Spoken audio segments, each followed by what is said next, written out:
उत्पत्ति अध्याय 35। तब परमेश्वर ने याकूब से कहा, यहां से कूच करके बेतेल को जा। उत्पत्ति 35 पहला पद। अब याकूब तो बहुत डर गया था। हो सकता है कि तमाम राजा एक साथ मिल जाएं, वे मुझ पर आक्रमण कर दें और हम सबको मिटा दें।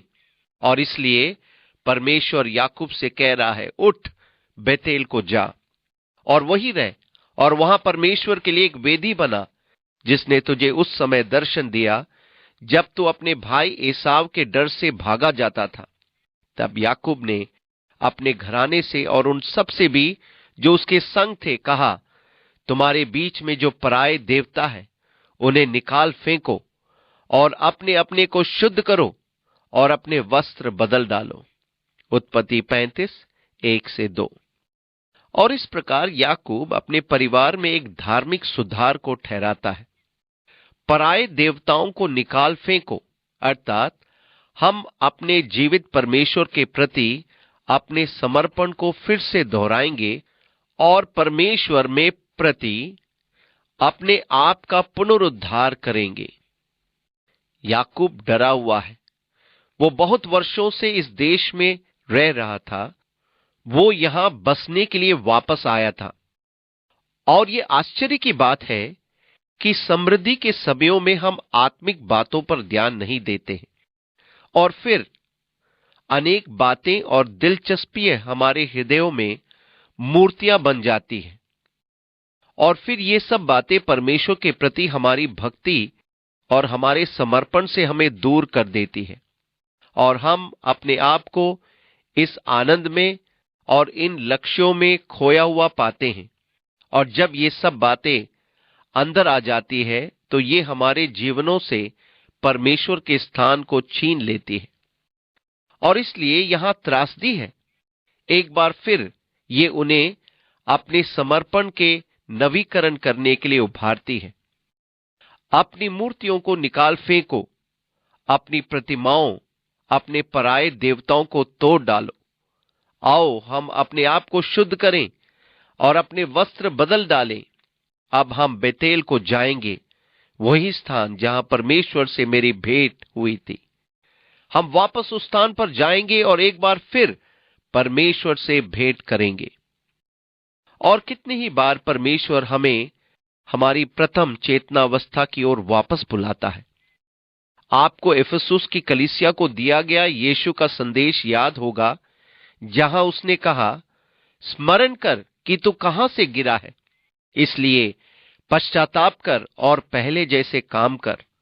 प्रकाशित वाक्य 2:4-5 पद। प्रभु ने कहा, तूने अपना पहला सा प्रेम छोड़ दिया है। ये उसी प्रथम प्रेम के प्रति लौटने की बुलाहट है। परमेश्वर से प्रथम बार भेंट होने के स्थान पर लौटने की बुलाहट, उस रोमांच एवं आनंद पर लौटना, वो स्थान जहां सबसे पहले परमेश्वर से आपकी भेंट हुई थी। और अब परमेश्वर उसे ठीक उसी पहले स्थान पर बुला रहा है जहां उसने अपने जीवन में सच्ची ईश्वर चेतना का अनुभव किया था। और अब ये परमेश्वर की ओर से बुलाहट है कि वापस बेतेल को आए। सच में अत्यंत मनोहर बुलाहट। और आओ हम यहां से कूच करके बेतेल को जाएं।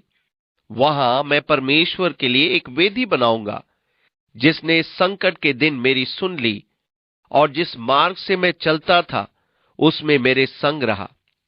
सो जितने पराये देवता उनके पास थे और जितने कुंडल उनके कानों में थे, उन सबों को उन्होंने याकूब को दिया, और उसने उनको उस बांज वृक्ष के नीचे जो शकेम के पास है गाड़ दिया। तब उन्होंने कूच किया, और उनके चारों ओर के नगर निवासियों के मन में परमेश्वर की ओर से ऐसा भय समा गया कि उन्होंने याकूब के पुत्रों का पीछा न किया। याकूब उन सब समेत जो उसके संग थे कनान के लूस नगर को आया। वो नगर बेतेल भी कहलाता है।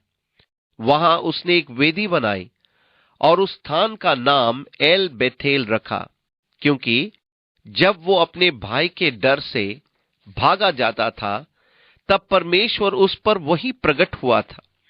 उत्पत्ति 35:3-7 पद। इस प्रकार वापस लौटकर उसने एक वेदी बनाई और स्वयं एक नए सिरे से समर्पण किया। उसने वहां परमेश्वर की आराधना की और उस स्थान का नाम बेथेल का परमेश्वर रखा।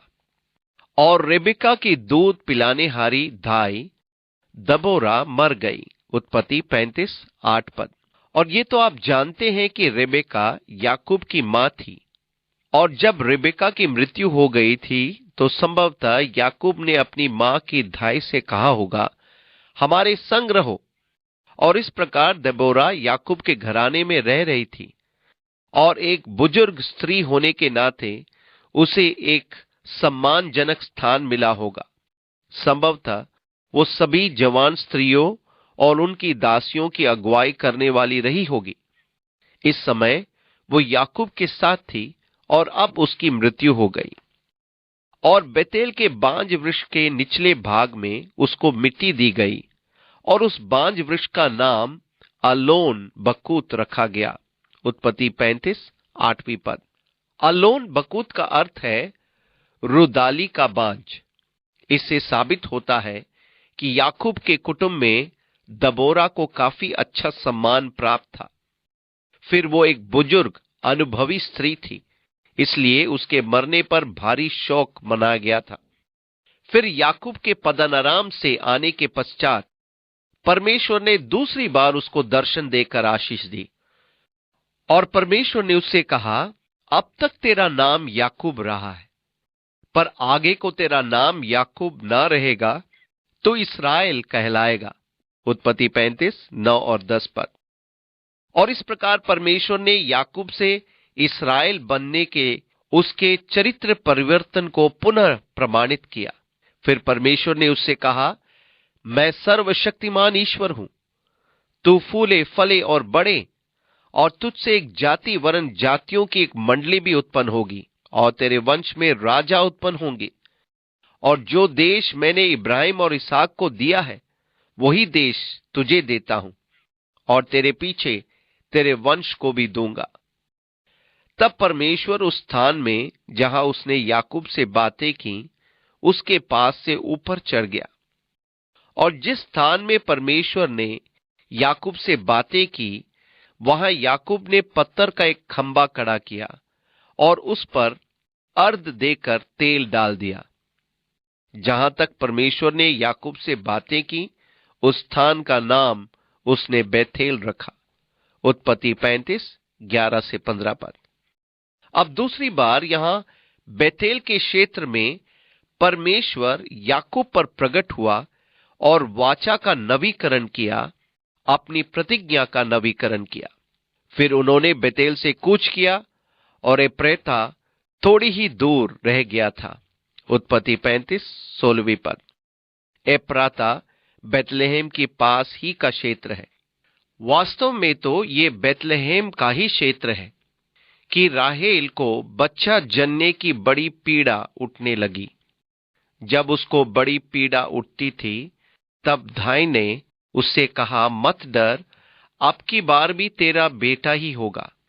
तब ऐसा हुआ कि वो मर गई, और प्राण निकलते निकलते उसने उस बेटे का नाम बनोनी रखा, पर उसके पिता ने उसका नाम बिन्यामीन रखा। उत्पत्ति 35:16-18 पद।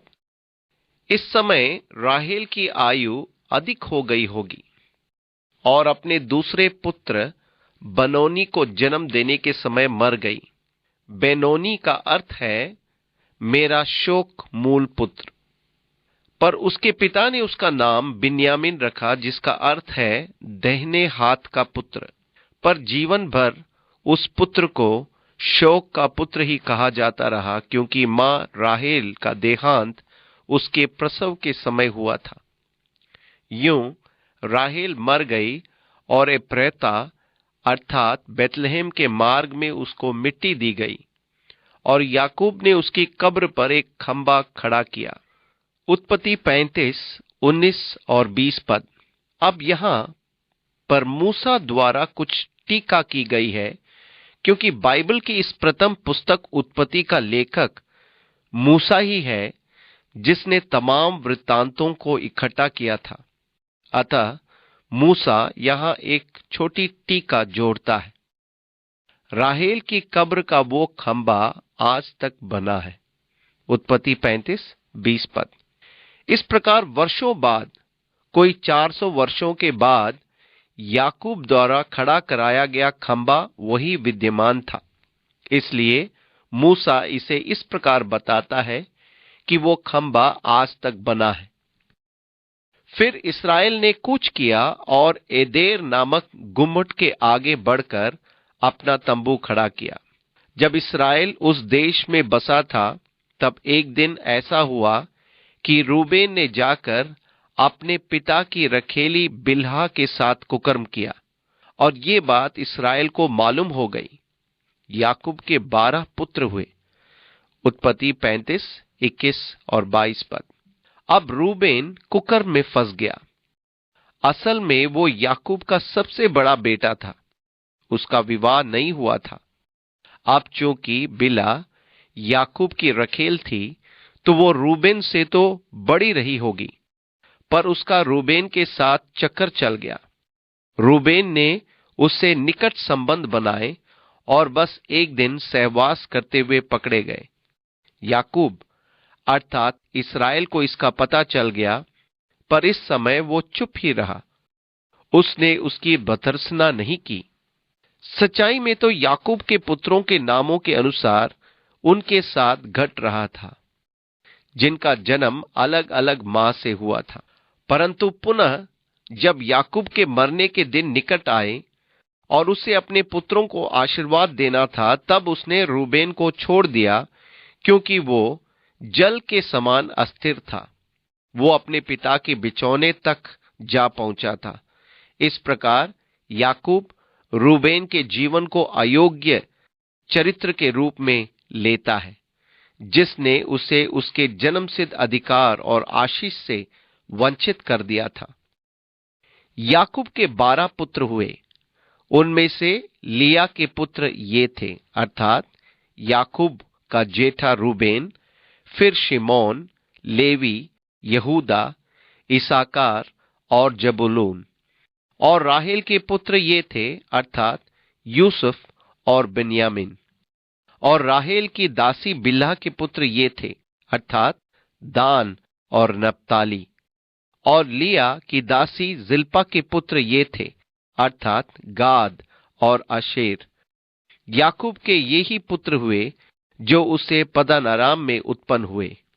उत्पत्ति 35:23 से 26 पद। निश्चय ही बन्यामीन को छोड़कर, जिसका जन्म यहां इस देश में हुआ था, और याकूब ममरे में, जो किरियत अर्बा अर्थात हेब्रोन है, जहां इब्राहिम और इसहाक परदेशी होकर रहे थे, अपने पिता इसहाक के पास आया।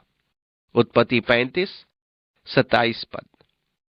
अभी तक इसहाक जीवित था। वो कुल 180 वर्ष तक जिया था। इसहाक की अवस्था 180 वर्ष की हुई और इसहाक का प्राण छूट गया और वो मर गया, और वो बूढ़ा और पूरी आयु का होकर अपने लोगों में जा मिला, और उसके पुत्र एसाव और याकूब ने उसको मिट्टी दी। उत्पत्ति 35:28-29 पद। इस प्रकार इसहाक अंधा होने के कारण 50 से अधिक वर्षों तक असहाय रहा था। इस तरह जीकर मरना एक दुखद बात होती है।